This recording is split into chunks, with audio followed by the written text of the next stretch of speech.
Attention! The United States has just launched its new naval colossus, an aircraft carrier weighing 100,000 tons, capable of projecting military power to any corner of the planet. But the question is inevitable. Is it a symbol of protection and freedom, or a war machine that threatens to escalate conflicts around the world? Subscribe if you believe this aircraft carrier is the key to maintaining global security, or comment if you think it's a risk that could unleash a new arms race. Stay tuned, because what you're about to see is not just naval engineering, it's the demonstration of how a nation decides to display its power to both allies and enemies alike.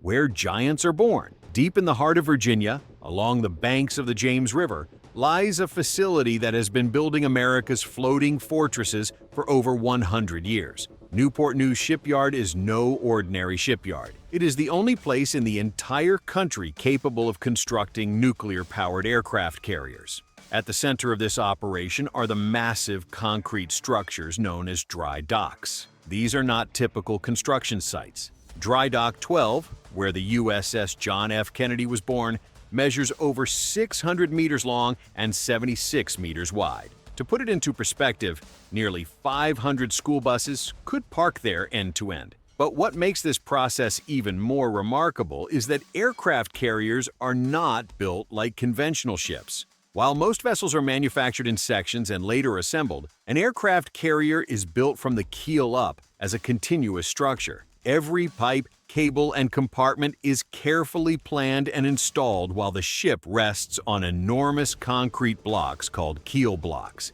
These blocks are engineering marvels themselves. Made of concrete and topped with wood, they bear the full weight of the carrier during construction. The USS John F. Kennedy, which weighs as much as 800 fully loaded Boeing 747s, rested on those blocks for 4 years, while thousands of skilled workers brought it to life. More than 3,200 shipbuilders and 2,000 suppliers from across the United States contributed to the Kennedy's construction. From steel workers who shaped the hull to electronics specialists who installed the radars, this carrier is a symbol of the finest American craftsmanship. The waters were controlled. October 29, 2019 marked a historic day, not just for the Navy, but for those who believe in America's maritime supremacy. On that crisp autumn morning, shipyard workers prepared to witness something truly spectacular: the first flooding of Dry Dock 12 with the Kennedy inside. But it wasn't simply a matter of opening valves and letting water in. The flooding process was a carefully choreographed feat of engineering precision that lasted several days. Every step was monitored, measured, and controlled to guarantee the safety of both the ship and the workers. It began by flooding the dock to about 3 meters high, enough to reach the keel blocks. At this stage, engineers conducted critical tests to ensure everything worked perfectly. The water didn't just rush in randomly. It was guided through designated channels and measured centimeter by centimeter. As the water level rose, something extraordinary happened. The massive steel structure, immobile for years, began to feel the gentle push of buoyancy. The physical laws that allow any ship to float came into play, even as the carrier still rested partially on the blocks. Mike Butler, Kennedy's program director, described the moment perfectly. Flooding the dry dock is truly a historic event in the construction of the ship, and a special moment for the men and women who worked to bring it to this point. What's most impressive is that the Kennedy reached this milestone 3 months ahead of schedule. This demonstrates the dedication and talent of American shipbuilders, who worked tirelessly to strengthen the nation's defense. When the dry dock was completely filled, over 100 million gallons of water, the Kennedy floated freely for the first time. The gigantic vessel, no longer dependent on concrete supports, swayed gently inside the confined space of the dock. That step, the transition from a supported structure to a floating ship, is one of the most critical phases in the construction of an aircraft carrier. Once afloat, the Kennedy had to be carefully moved to the west end of the dock, where more tests would be carried out before its official christening. This maneuver required absolute precision. Tugboats, positioning systems, and seasoned pilots worked together to guide this floating city with millimeter accuracy.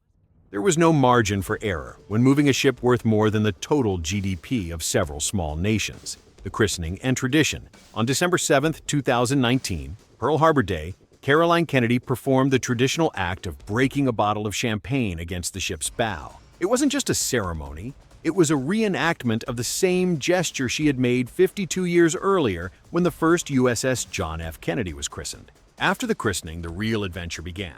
The Kennedy left the dry dock and entered the James River, beginning its journey to becoming an operational guardian of America's interests. But it was still far from combat ready. The following months were devoted to outfitting, testing, and training its future crew. This phase reflects the extraordinary patience and precision required to build these floating fortresses.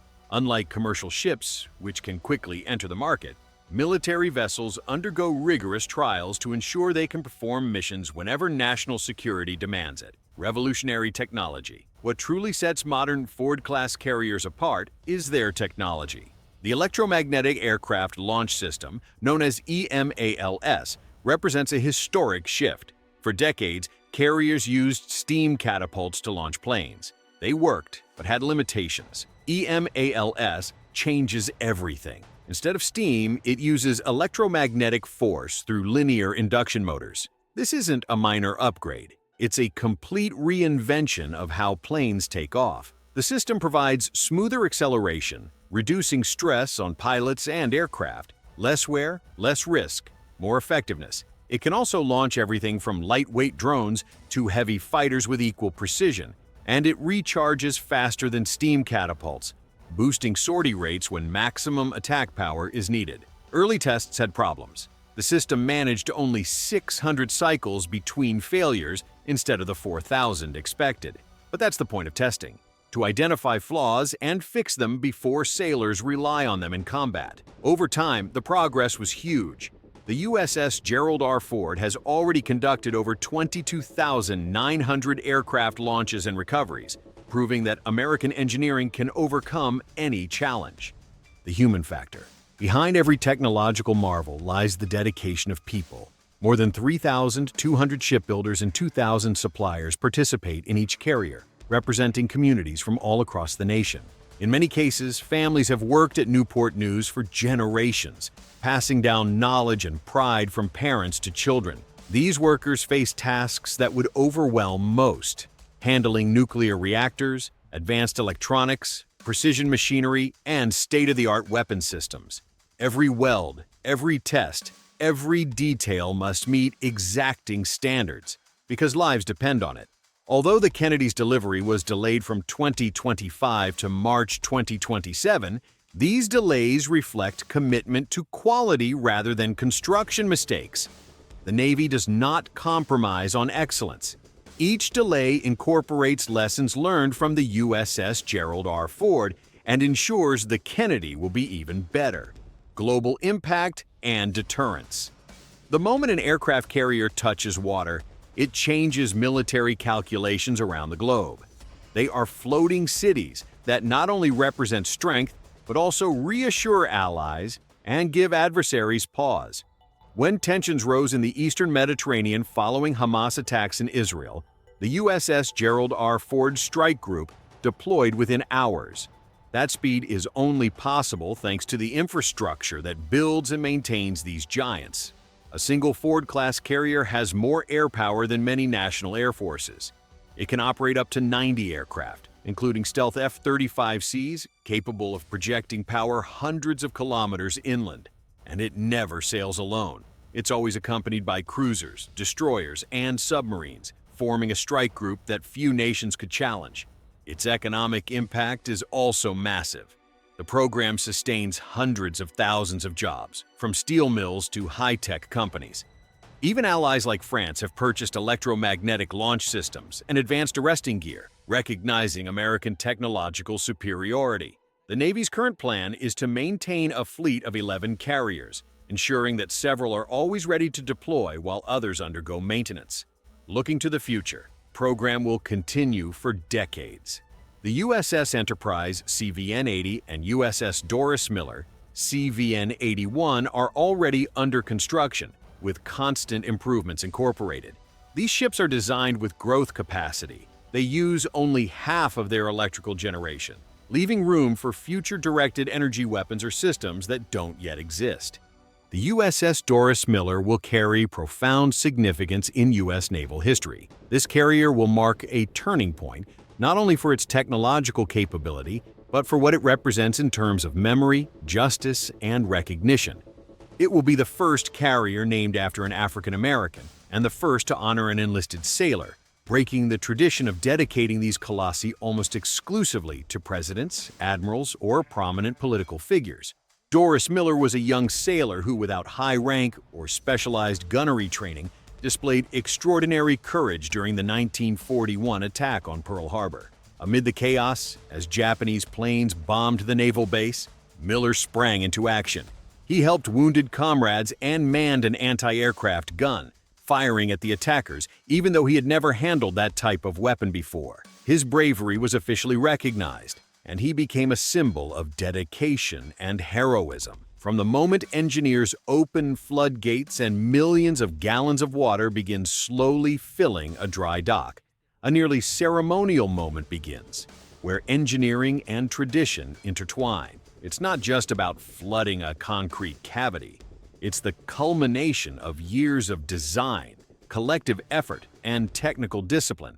That contained sea inching upward to lift a steel giant marks the beginning of a new stage. Because from the instant water touches the hull of an aircraft carrier, that immobile structure ceases to be merely a construction project and begins its transformation into a floating fortress destined to roam the seas. Launching an aircraft carrier is no ordinary event.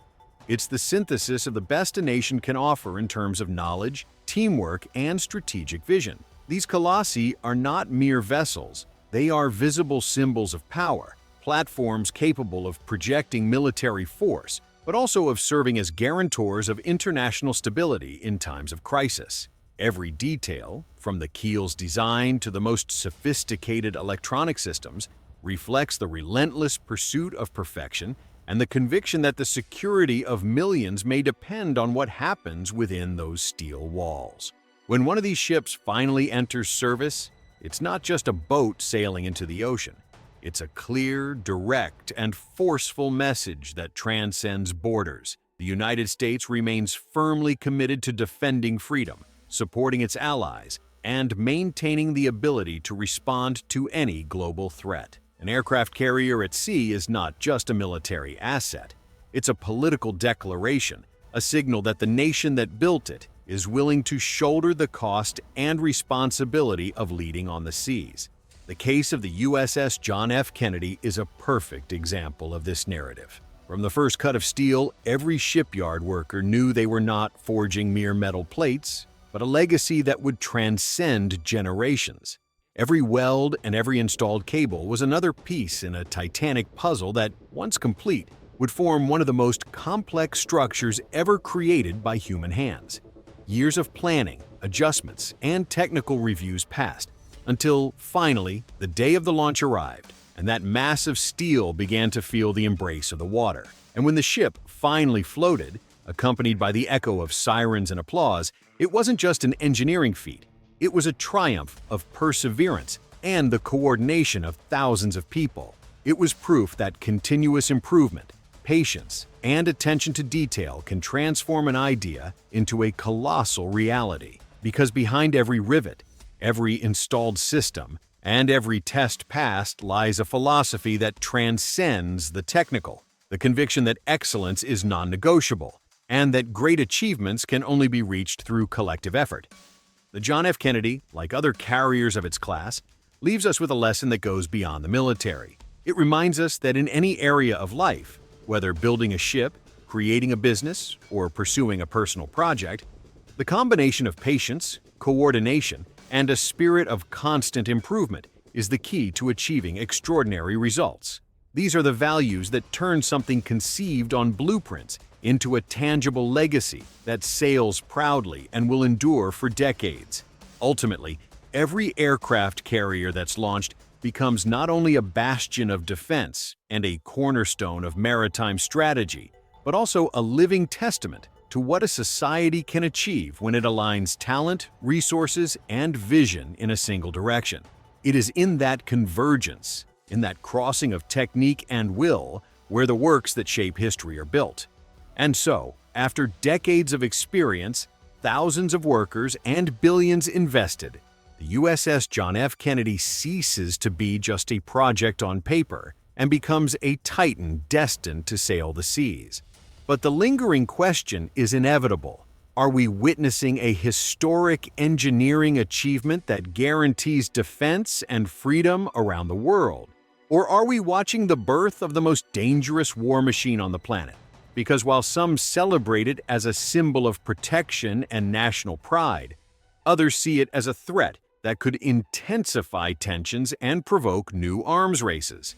Subscribe if you believe carriers like this are indispensable to maintaining world peace, or comment if you think they are the spark that could ignite future conflicts. The story is already written in steel and floating on the oceans.